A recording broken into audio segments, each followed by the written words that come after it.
বন্ধুরা, চলে আসলাম দুপুরে লাঞ্চ মেনু। দেখতেই পাচ্ছো আছে কিন্তু অনেক কিছু, দেখো সাজিয়ে নিয়েছি, কিন্তু অনেক কিছু আছে রান্না হয়েছে। তো চলো আজকে যেহেতু একদম মানে নিরামিষ, তো নিরামিষে কি রান্না হবে তোমার সাথে একটু শেয়ার করে নিই।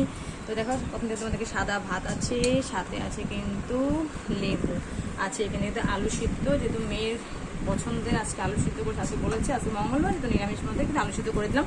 একটা লঙ্কা দিয়েছি, তেল লবণ একটু করে দিয়েছি, দিয়ে কিন্তু জাস্ট একদম সাধারণ ধনিয়া পাতাও দিইনি, সাধারণভাবে কিন্তু করে দিলাম এখানে আমাদের ওকে আলু মাখা। মেয়ের ফেভারিট, মেয়ে বলতে করে দিতেই হবে।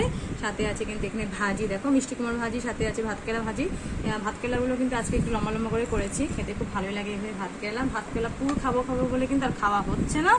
তো যাই হোক, দেখা যাক কবে করি।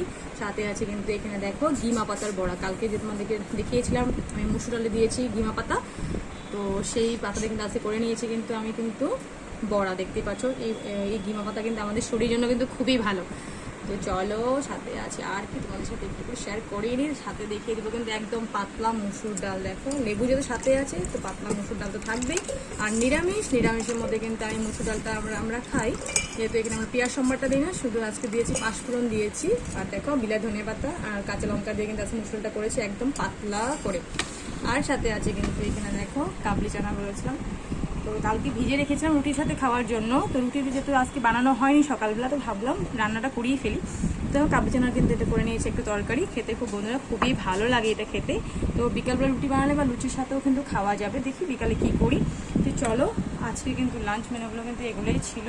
তো তোমাদের কেমন লাগলো লাঞ্চ মেনু এটা জানাতে কিন্তু একদম ভুলো না কমেন্টস মাধ্যমে। আচ্ছা, আরেকটা কথা বলতে ভুলে গেছি, এখন যেহেতু গরম পড়ে গেছে, আর গরমের শেষে যদি থালে যদি আমের চাটনি না হয় তাহলে কি ভালো লাগে?